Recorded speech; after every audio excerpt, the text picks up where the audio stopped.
So, some of you know from maybe messages I've done in the past, or because you know me, that I'm a runner, or I used to be. I injured myself a couple of years ago in my tendons and never really got back to what I was at before. But, and I know some of you, I even was having some conversations before service, some of you have ran in the past or still are involved in different activities, and it's pretty neat. During my 40s, I did, in 8 years, I did 29 races. And these are pretty long races. It was, but I have to say that it was only by God's grace. I have to focus on that because there's a story behind it all. You see, when I was 34 years old, I could barely even do a squat. My knees were done. And it wasn't because I was a runner, because I wasn't too. If anything, I abused myself when I was young. But what happened next is I experienced, I was looking for a word to describe what I experienced, right? And there's a Hebrew word called shalom. I experienced shalom. You think, well, what is shalom?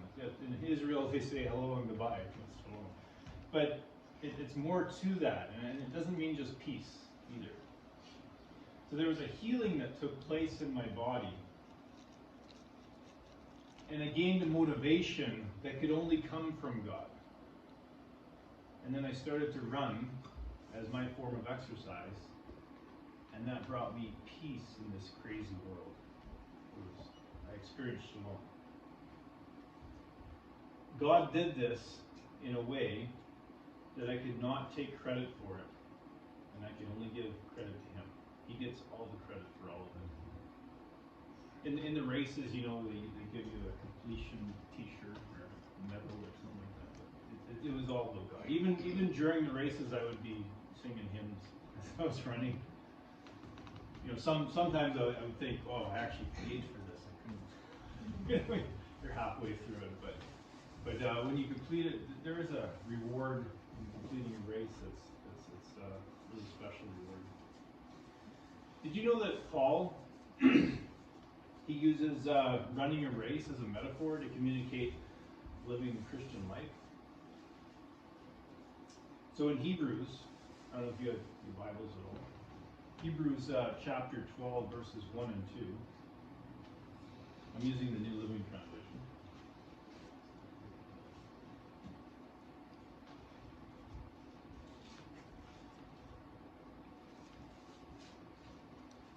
It says, therefore, since we are surrounded by such a huge crowd of witnesses to the life of faith, let us strip off every weight that slows us down, especially the sin that so easily trips us up, and let us run with endurance the race God has set before us.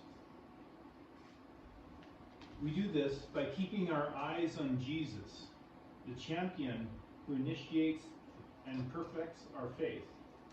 Because of the joy awaiting him, he endured the cross, disregarding its shame. Now he is seated in the place of honor beside God's throne.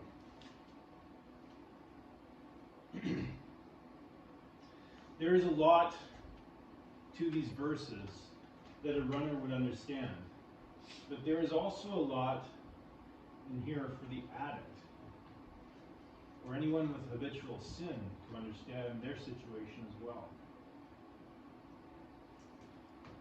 Every believer has to come to the point in their Christian walk where they believe God above all else. People lie, and even your own body and mind will lie to you.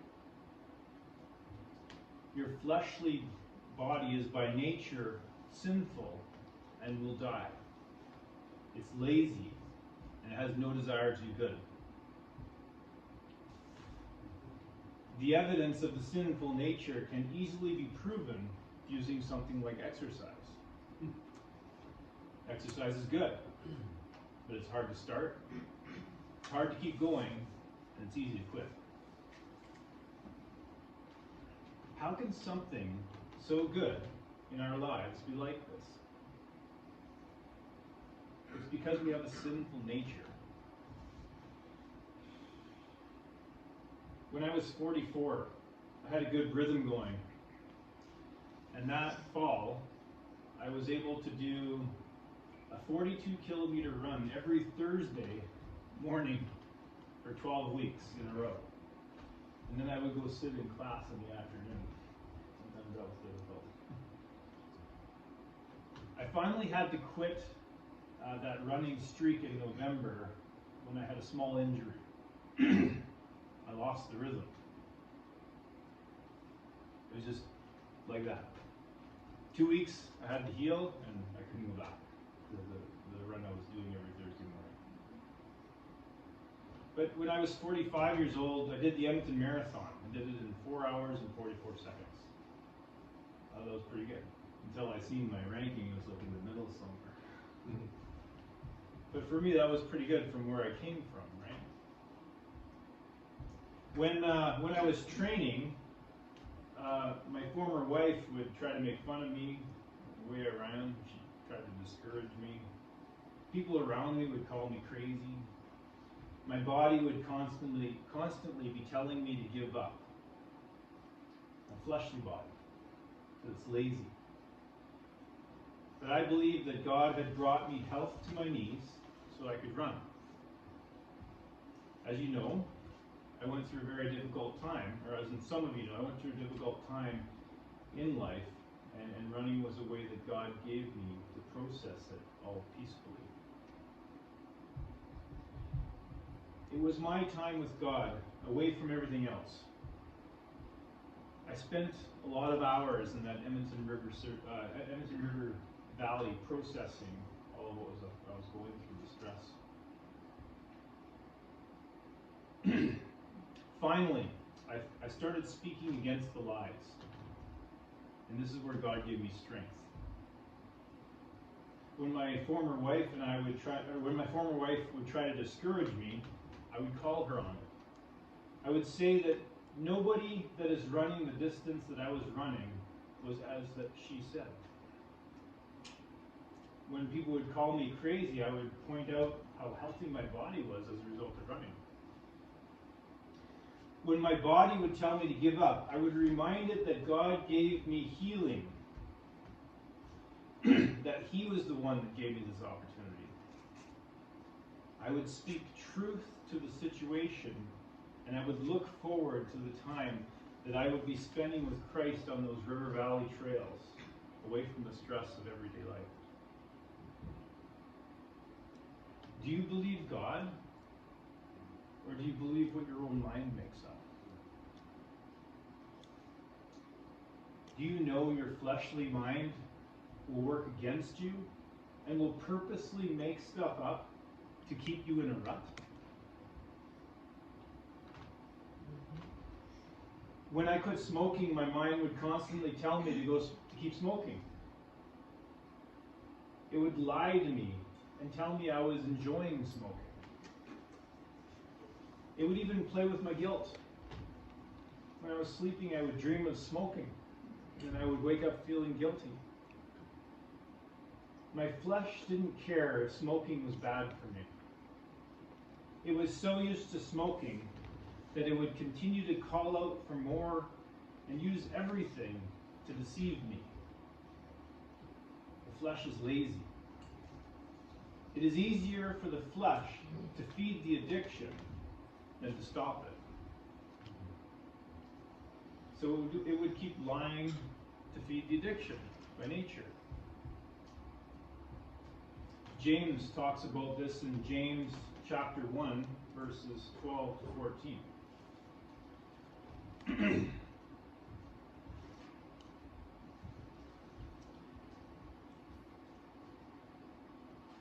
God blesses those who patiently endure testing and temptation. Afterward, they will receive the crown of life that God has promised to those who love Him. And remember, when you are being tempted, do not say, God is tempting me. God is never tempted to do wrong, and he never tempts anyone else. Temptation comes from our own desires, which entice us and drag us away. These desires give birth to sinful actions, and when sin is allowed to grow, it gives birth to death. Paul also talks about this conflict in Romans chapter 7, verses 14 to 20.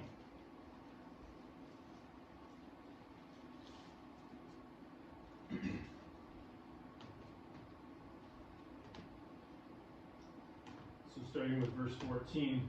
So the trouble is not with the law, for it is spiritual and good. The trouble is with me. For I am all too human, a slave to sin.